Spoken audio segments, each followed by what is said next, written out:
Pakiramdam mo ba nagiging unfair yung asawa mo sa'yo?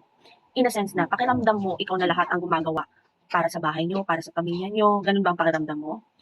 Panoorin mo 'tong video na 'to, baka makatulong sa'yo. Kung pakiramdam mo nagiging unfair yung asawa mo sa'yo kasi pakiramdam mo ikaw lahat ang gumagawa sa bahay, ikaw ang kumikilos sa bahay, ikaw ang gumagawa ng paraan para magkaroon ng finances ang bahay, eto ang isipin mo, kasalanan mo rin po. Bakit ko nasabing kasalanan mo rin po? Kasi hinayaan niyo ito na ganito ang sitwasyon from the very start. Okay? Kapag mag-asawa kayo, dapat nagtutulungan kayo, napag-uusapan niyo yung mga bagay-bagay. Ngayon, kung una pa lang napag-usapan niyo na ikaw, tinanggap mo lahat na ikaw ang magkikilos sa bahay, ikaw ang kikita ng pera, ikaw ang magtatrabaho, ikaw ang rarakit, lahat yan, inako mong lahat kasi pakiramdam mo, kaya mo namang gawin, pakiramdam mo, makakagaan ito sa asawa mo. Ngayon, kasalanan mo ito. Kung bakit nagkakaroon ka ngayon ng feeling na parang ah, wala na siyang ginagawa. Kasi hinayaan mo hinayaan mo akuin lahat ng responsibilidad, lahat ng gawain, inako mo. So ito yung majority na nangyayari doon sa mga misis na napapagod.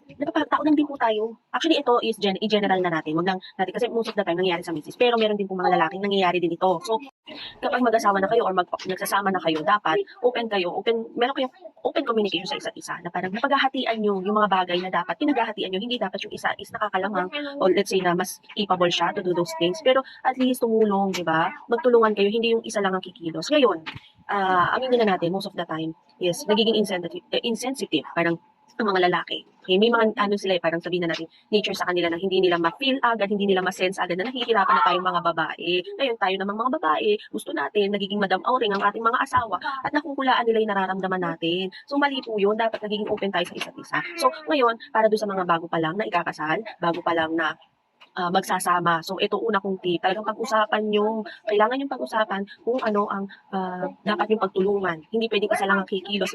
Kasi eventually sasabog yan. Magiging cause ng away nyo yan. Believe me. Kapag napag-uusapan niyo yung ganitong bagay, nagiging malinaw sa isa't isa kung ano ba dapat ang ating maging parte or role bilang asawa, bilang katuang sa buhay.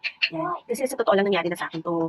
Sige, tanggap ko na lahat, tinatanggap ko kasi sabi ko, parang kaya ko naman mas mapapagaan yung trabaho ni Habi. Ito, matir tayo kasi minsan Tapos dumarating sa time na parang napapagod yung katawan natin, kahit gusto pa ng utak natin, pero pagod na yung katawan natin, sasabog po talaga tayo until maramdaman natin na na parang bakit hindi nga nararamdaman napapagod na tayo, nagkakasakit na ako, ganyan, everything. Mafe-feel mo na yung mga negative things. So, kailangan na pag-uusapan ninyo yung mga ganitong bagay.